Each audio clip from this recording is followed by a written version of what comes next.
সুপ্রিয় দর্শক শ্রোতা ভাই বোন, আশা করি সকলেই ভালো আছেন। আজকে আমরা আলোচনা শুনব আমাদের সমাজে প্রচলিত 100 কুসংস্কার সম্পর্কে ইনশাআল্লাহ। সুপ্রিয় দর্শক শ্রোতা, আমাদের সমাজে এমন কিছু কুসংস্কার এবং এমন কিছু ভুল বিশ্বাস প্রচলিত আছে। আপনি যদি এই কুসংস্কারগুলো বা ভুল বিশ্বাসে আপনি যদি বিশ্বাসী হন, তাহলে কিন্তু আপনার ঈমানটা নষ্ট হয়ে যাওয়ার আশঙ্কা আছে। এজন্য এই কুসংস্কারগুলো সম্পর্কে আমাদেরকে জানতে হবে, সেই সাথে আমাদের নিজেদেরকে সচেতন হতে হবে এবং আমাদের ফ্যামিলির সদস্যদেরকে, সমাজের সদস্যদেরকে সচেতন করতে হবে। সুপ্রিয় দর্শক শ্রোতা, এই 100 কুসংস্কার আমরা 4টা পর্বে বিভক্ত করে আমরা আলোচনা করব। প্রথম পর্বে আমরা আলোচনা শুনব 1 থেকে নিয়ে 25 পর্যন্ত, দ্বিতীয় পর্বে 25 থেকে নিয়ে 50 পর্যন্ত, তৃতীয় পর্বে 51 থেকে নিয়ে 75 পর্যন্ত, চতুর্থ পর্বে 76 থেকে নিয়ে 100 পর্যন্ত। এই 4টা পর্বে বিভক্ত করে আমরা আলোচনাটা শুনব। সুপ্রিয় দর্শক শ্রোতা, 1 থেকে নিয়ে 25 পর্যন্ত আমাদের সমাজে যে কুসংস্কারগুলো প্রচলিত আছে, এর মধ্যে 1 নম্বর হচ্ছে কোনো ব্যক্তি বা বস্তুকে সুলক্ষণে বা কুলক্ষণে বলে বিশ্বাস করা বা মনে করা। আমাদের সমাজে অনেকেই বস্তু বা ব্যক্তির সুলক্ষণে হওয়া বা কুলক্ষণে হওয়া এতে কিন্তু বিশ্বাসী। দেখা যায় যে অনেক সময় তারা বলে যে কোনো ব্যক্তিকে যে সে খুব সুলক্ষণে বা কুলক্ষণে এরকম বলে। যেমন মনে করেন নতুন বউ যখন শ্বশুর বাড়িতে আসে, তখন দেখা যায় যে ছোটোখাটো কোনো ভুল হলে তখন বলে ফেলে যে বউটা কুলক্ষণে, বউটা লক্ষ্মী না। এরকম বিভিন্ন কথাবার্তা কিন্তু আমাদের সমাজে প্রচলিত আছে। বস্তুত ইসলামে সুলক্ষণে বা কুলক্ষণে বলতে আসলে কিছু নেই। এই ব্যাপারে সহিহ মুসলিমে একটা হাদিস বর্ণিত হয়েছে। রাসূল করিম সাল্লাল্লাহু আলাইহি ওয়াসাল্লাম বলেছেন, লা আদওয়া ওয়ালা তিয়ারাতা ফিল ইসলাম। ইসলামে সুলক্ষণে বা কুলক্ষণে বলতে আসলে কোনো কিছুই নেই। এজন্য সুলক্ষণে বা কুলক্ষণে কেন্দ্রিক আমাদের সমাজে যত ভুল ধারণা প্রচলিত আছে, এই সব কিছুই হচ্ছে মিথ্যা বানোয়াট এবং এই সব কিছুই হচ্ছে বর্জনীয়। এরপরে গণক বা জ্যোতিষীর কাছে ভাগ্য পরীক্ষা করার জন্য যাওয়া বা গণক বা জ্যোতিষীর কাছে গিয়ে ভাগ্য সম্পর্কে জানতে চাওয়া, এটা কিন্তু মারাত্মক এবং ভয়াবহ ধরনের একটা কুসংস্কার। এবং কোনো ক্ষেত্রে এই গণক এবং জ্যোতিষীদের কাছে যাওয়া এটা শিরিক বলে গণ্য হয়, এবং কেউ যদি এই কাজটা করে তাহলে কিন্তু সে আর ঈমানদার থাকার কোনো সম্ভাবনা নেই। এই বিষয়ে সুনানে আবি দাউদে হাদিস বর্ণিত হয়েছে। বিশ্বনবী বলেছেন, মান আতা কাহিনান ফাসাদ্দাকাহু বিমা ইয়াকুল ফাকাদ কাফারা বিমা উনজিলা আলা মুহাম্মদ। কোনো ব্যক্তি যদি কোনো গণকের কাছে যায় বা জ্যোতিষীর কাছে যায়, এরপরে গণক বা জ্যোতিষীর দেয়া তথ্য সে যদি সঠিক বলে বিশ্বাস করে, তাহলে সে মুহাম্মদ সাল্লাল্লাহু আলাইহি ওয়াসাল্লাম যা নিয়ে এসেছেন তথা ইসলাম থেকে সে বের হয়ে যাবে এবং সে আর কিন্তু মুমিন থাকতে পারবে না। নাউযুবিল্লাহি মিন যালিক। এমনিভাবে সহিহ মুসলিমের এক হাদিসে বিশ্বনবী বলেছেন, মান আতা আররাফান ফাসাআলাহু আন শাইইন বুতিলাত লাহু সলাতুন 40 লাইলা। কোনো ব্যক্তি যদি কোনো জ্যোতিষী বা গণকের কাছে আসে এবং গণকের কাছে কোনো কিছু জাস্ট জিজ্ঞেস করে, এখনও সে বিশ্বাস করে নাই, এই জিজ্ঞেস করার কারণে আল্লাহ রাব্বুল আলামিন তার 40 দিনের ইবাদত, 40 দিনের নামাজ রোজা সব কিছু বাতিল করে দিবেন। নাউযুবিল্লাহি মিন যালিক। এজন্য জ্যোতিষীদের কাছে বা গণকদের কাছে মোটেও যাওয়া যাবে না এবং তাদের দেয়া কোনো তথ্যকে সঠিক বলে বিশ্বাস করা যাবে না। এরপরে অনেকে আছে, দেখা যায় যে যখন ছোট বাচ্চাদের দাঁত পড়ে যায়, তখন এই ছোট বাচ্চাদেরকে দাঁত দিয়ে পাঠায় যে তোমরা ওই ইঁদুরের গর্তের কাছে গিয়ে এই দাঁতটা ফেলে আসো আর বলো যে ইঁদুর মামা, তুমি আমার এই দাঁতটার পরিবর্তে তোমার চিকন চিকন সুন্দর সুন্দর দাঁত দাও। নাউযুবিল্লাহি মিন যালিক। আর মানুষ হচ্ছে আশরাফুল মাখলুকাত। আশরাফুল মাখলুকাত হয়ে একটা ইঁদুরের কাছে দাঁত চাওয়া, এটা আসলে মানুষের জন্য চরম পর্যায়ের অপমানজনক। মূলত দাঁত দেওয়া বা না দেওয়া বা চিকন দেওয়া মোটা দেওয়া, এসব কিছু মূলত আল্লাহ রাব্বুল আলামিনের পক্ষ থেকেই দেওয়া হয়। এটা ইঁদুরের কোনো ধরনের ক্ষমতা নেই। এটা যদি কেউ বিশ্বাস করে তাহলে এটা সে শিরিক বা মুশরিক হয়ে যাওয়ার আশঙ্কা আছে। এরপরে 4 নম্বর হচ্ছে, আমাদের সমাজের অনেকেই মনে করে যে ডান হাত যদি চুলকায় তাহলে টাকা আসবে, আর বাম হাত যদি চুলকায় তাহলে বিপদ আপদ আসবে। এই ধরনের ভুল বিশ্বাস আমাদের সমাজে প্রচলিত আছে। মূলত এটাও একটা কুসংস্কার। এই ধারণা বা ভুল বিশ্বাসের কোনো ধরনের ভিত্তি নেই। এরপরে 5 নম্বর হচ্ছে, পেঁচা বা কাক যদি ডাকে তাহলে বিপদ আপদ হবে বা মারাত্মক ধরনের কোনো ক্ষতি হবে এই বিশ্বাস পোষণ করা। আমাদের সমাজের অনেকেই আছে যারা বিভিন্ন পাখির ডাক শুনে তারা দেখা যায় ভবিষ্যৎবাণী করে বা পাখির ডাক শুনে তাদের ভাগ্য নির্ধারণ করার চেষ্টা করে। যদি কাক বা পেঁচা ডাকে তাহলে বলে যে বিপদ আপদ হবে। এই ধরনের ভুল বিশ্বাস এটা অত্যন্ত গর্হিত এবং এই বিশ্বাস অবশ্যই বর্জনীয়। 6 নম্বর হচ্ছে ইষ্টি কুটুম নামে একটা পাখি আছে। আমাদের সমাজের অনেকেই মনে করে এই ইষ্টি কুটুম পাখি যদি ডাকে তাহলে মেহমান আসবে বাড়িতে। এটাও মূলত একটা ভুল ধারণা। এরপরে 7 নম্বর হচ্ছে জট কলা খেলে নাকি যমজ বাচ্চা হয়, এরকম একটা ধারণা, এরকম একটা ভুল বিশ্বাস আমাদের সমাজে প্রচলিত আছে। অনেকেই মনে করে যে জট কলা যদি খাওয়া হয় তাহলে তার স্ত্রীর 2টা বাচ্চা একসাথে হবে বা যমজ বাচ্চা হবে।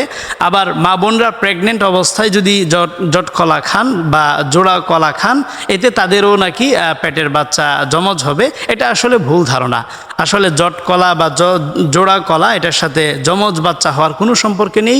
বাচ্চা যমজ হয় প্রথমত আল্লাহ রব্বুল আলমিনের অনুগ্রহে বা দানে, আর দ্বিতীয় হচ্ছে এটা জেনেটিক কারণে হয়ে থাকে।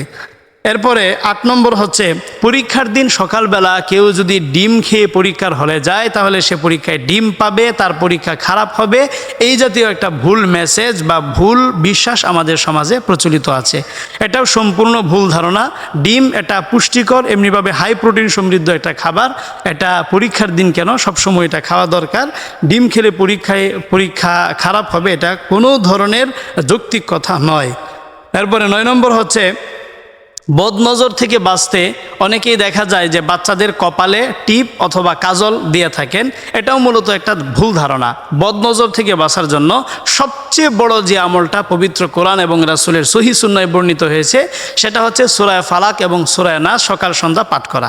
আপনি যদি সকাল সন্ধ্যা সূরা ফালাক সূরা নাস পাঠ করে আপনার ছোট ছোট সন্তানদের উপর এরকম ফু দেন বা তাদের শরীর ম্যাসেজ করে দেন, ইনশাআল্লাহ আপনার বাচ্চারা এমনিভাবে আপনার ফ্যামিলির সকলেই বদনজর কুনজর থেকে বেঁচে থাকতে পারবেন। কপালে টিপ দেওয়া বা কাজল দেওয়া এটা মোটেও বদনজর থেকে বাঁচার কোনো আমল নয়। এরপরে 10 নম্বর হচ্ছে কিয়ামতের দিন নাকি লাইলি মজনুর বিয়ে হবে আর ওই বিয়েতে নাকি সমস্ত মুমিনরা শরিক হবে। এরকম একটা ভুল ধারণা আমাদের সমাজে প্রচলিত আছে। এটা যে একটা মিথ্যা ধারণা, এতে কোনো সন্দেহ করার কোনো অবকাশ নেই। কারণ কিয়ামতের দিন এতটাই ভয়াবহ একটা দিন হবে যে নবীরা পর্যন্ত এই দিনে তারা অস্থির হয়ে যাবেন। আর এই দিনে আনুষ্ঠানিকভাবে লাইলি মজনুর বিয়ে হবে, এটা সম্পূর্ণ একটা কাল্পনিক কথা এবং ভিত্তিহীন কথা। এরপর 11 নম্বর হচ্ছে যে হাঁস মুরগি বা অন্য কোনো প্রাণী ভাই বোন একসাথে হয়ে জবা করা যায় না। এটাও একটা ভুল ধারণা। জবাই মহিলাও করতে পারেন, পুরুষও করতে পারেন, এতে কোনো অসুবিধা নেই। ভাই বোন মিলেও জবা করতে পারেন বা মা ছেলে মিলেও জবাই করতে পারেন বা বাবা মেয়ে মিলেও জবাই করতে পারেন, এতে কোনো অসুবিধা নেই। এরপরে 12 নম্বর হচ্ছে অজু ছাড়া শায়েখ আব্দুল কাদির জিলানী রহিমাহুল্লাহর নাম নেওয়া যাবে না, এরকম একটা ভুল ধারণা আমাদের সমাজে প্রচলিত আছে। অনেকে মনে করে আব্দুল কাদির জিলানী রহিমাহুল্লাহ তিনি যেহেতু অনেক বড় বুজুর্গ ছিলেন এজন্য তার নাম অজু ছাড়া নেওয়া যাবে না। এটা আসলে ভুল ধারণা। কারণ অজু ছাড়া তো আপনি রাসূলের নামও পর্যন্ত নিতে পারেন, ইভেন আল্লাহর নাম পর্যন্ত অজু ছাড়া নেওয়া যায়। সেখানে আব্দুল কাদির জিলানীর নাম অজু ছাড়া নিতে সমস্যা কোথায়? এরপরে 13 নম্বর হচ্ছে আব্দুল কাদির জিলানিরও আসমাউল হুসনা আছে, যেরকমভাবে আল্লাহ রব্বুল আলমিনের আসমাউল হুসনা আছে। আসমাউল হুসনা মানে হচ্ছে আল্লাহ রব্বুল আলমিনের সুন্দর সুন্দর সিফাতি বা গুণাবলী বা গুণ সমৃদ্ধ 99টা নাম আছে। অনুরূপ আব্দুল কাদির জিলানিরও 99টা সিফাতি বা গুণবাচক নাম আছে। এরকম একটা ভুল ধারণা কিন্তু আমাদের সমাজের অনেকেই পোষণ করে। এই ধারণার কোনো ভিত্তি নেই। আব্দুল কাদির জিলানির কোনো ধরনের সিফাতি বা গুণবাচক নাম বা আসমাউল হুসনা ছিল না। এরপরে 14 নম্বর হচ্ছে আব্দুল কাদের জিলানিকে গাউসুল আজম, এমনিভাবে খাজা মঈনুদ্দিন চিশতি রহিমাহুমাল্লাহ তাকে এরকম গরিবে নেওয়াজ বলা, এটাও কিন্তু আমাদের সমাজে একটা কুসংস্কার বা একটা ভুল বিশ্বাস, ভুল ধারণা। গাউসে আজম মানে হচ্ছে যিনি সবচেয়ে বড় সাহায্যকারী, সবচেয়ে বড় সাহায্যকারী ওয়ানলি ওয়ান, শুধুমাত্র আল্লাহ রব্বুল আলামিন। আর গরিবে নেওয়াজ মানে হচ্ছে যিনি গরিবদেরকে লালন পালন করেন। তো গরিবদেরকে এবং ধনীদেরকে সবাইকে শুধুমাত্র আল্লাহ রব্বুল আলামিনই লালন পালন করেন। এজন্য কোনো পীর বা বুজুর্গকে গাউসুল আজম বলা অথবা কোনো পীর বা বুজুর্গকে গরিবে নেওয়াজ বলা বা এই জাতীয় উপাধি শব্দ ব্যবহার করা এটা এক ধরনের কিন্তু শিরিক। এজন্য এই কাজ থেকে অবশ্যই আমাদেরকে বিরত থাকতে হবে। এরপরে 15 নম্বর হচ্ছে আব্দুল কাদের জিলানির নাম জপা এবং তার নামে জিকির করা, এরকম একটা ভুল কাজও কিন্তু আমাদের সমাজে প্রচলিত আছে। অনেকেই আব্দুল কাদের জিলানির নামে জিকির করে বা তার নামে এরকম আল্লাহ রব্বুল আলমিনের নাম যেভাবে আমরা আল্লাহ আল্লাহ করে জপি, এভাবে আব্দুল কাদের জিলানির নামও তারা এভাবে জপে।